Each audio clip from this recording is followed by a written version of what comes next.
You know how you know when someone's already full of shit? Or when you walk into a room and just feel the tension? That's it. That's the signal. We're just going to turn that dial from a faint whisper to an IMAX experience. Think of your unconscious mind, not as some dark, mysterious basement, but as the world's most advanced supercomputer running in the background. It's handling your heartbeat, your memories, the way you tie your shoes without thinking. And the whole influence thing. It's not about controlling others. That's for petty tyrants or scared little boys. This is about speaking the native language of the supercomputer. It's about becoming a master conductor instead of just a listener in the orchestra. So let's get to the mechanics. First, the unconscious installation, the Trojan horse. Your conscious mind is the gatekeeper.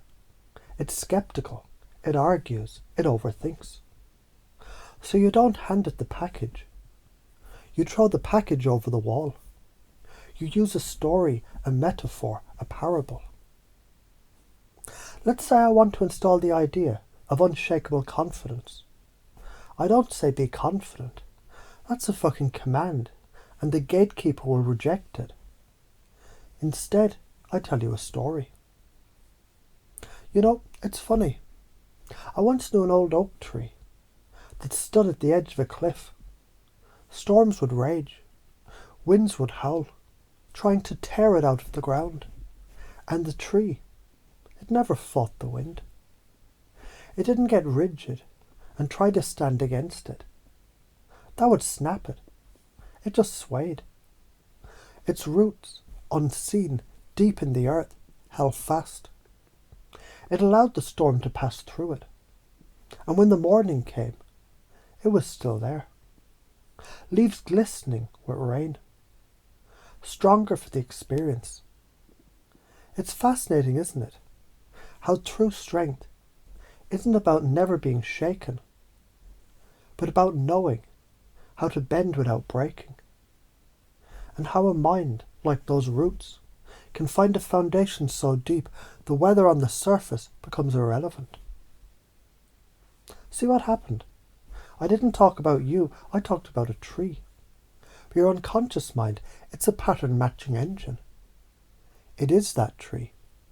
It just downloaded the blueprint for rooted resilience. That's an unconscious install. The idea is now in your system, unpacking itself.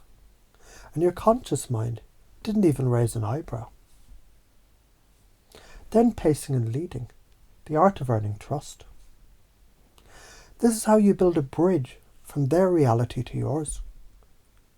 You start by walking with them, matching their stride. That's pacing. You describe their current experience, their beliefs, their feelings, with absolute, undeniable accuracy. You become a mirror. And once they see their reflection in you, they'll follow you anywhere. Example. Someone stuck in procrastination saying, I just can't get started, it's too overwhelming. You pace.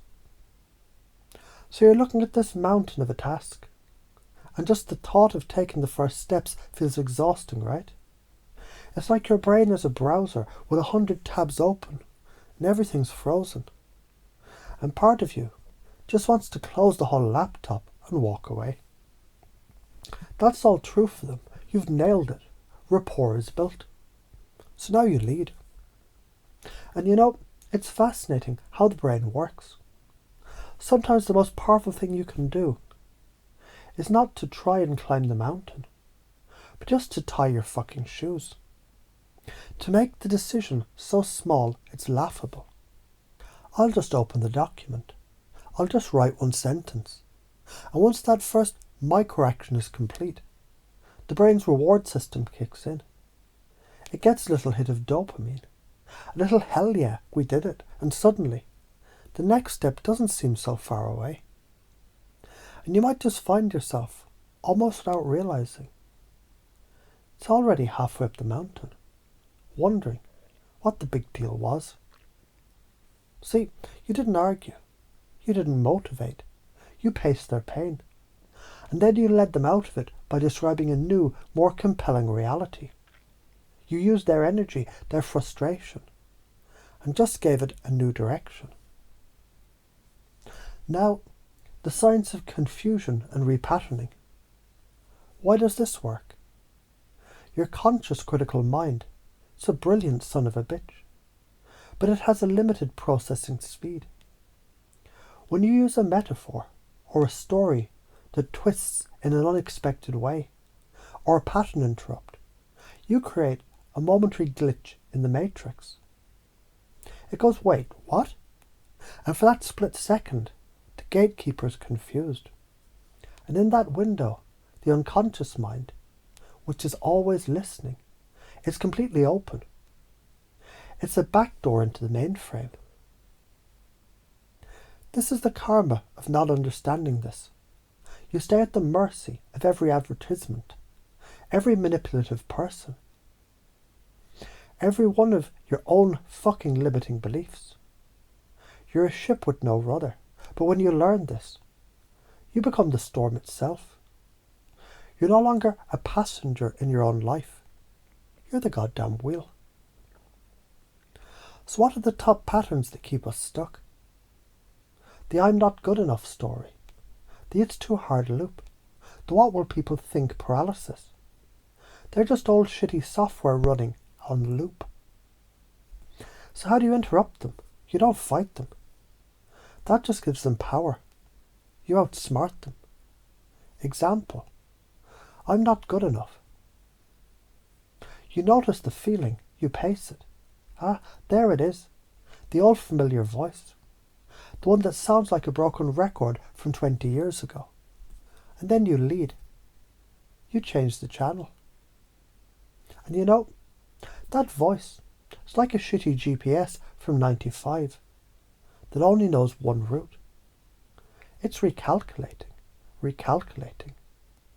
But we've a new map now. We've satellite imagery. We can see there's thousands of other roads, better roads, scenic routes that we never knew existed.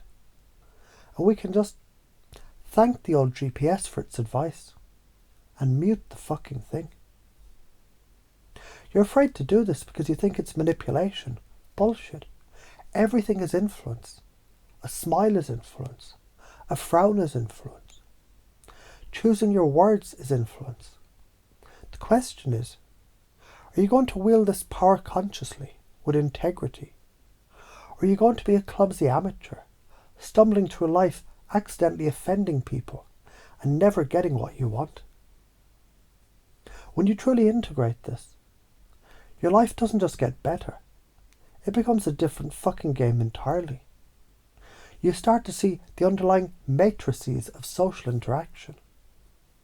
You see the belief systems people are running, like subtitles under their words. You can calm a tense situation by pacing the emotion and leading to calm.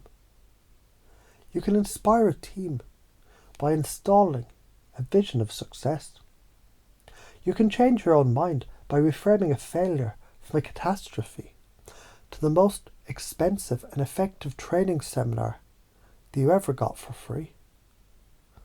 This is the divine masculine principle in action. Not dominance, but order. Not control, but profound understanding. It's the principle of cause and effect. You become a master cause, not a helpless effect. So let this sink in, not as a theory, but as a new default setting. Let your unconscious recognize these patterns in the way you already listen to your friends, in the way you already tell stories to your children, in the way you already convince yourself to get out of bed on a hard day. You've been doing this your whole life. You just didn't know the science behind it. You didn't know you held the key. Now you do. So stop pretending you don't. The world is waiting for the real, powerful, influential you to stop hiding and start fucking building.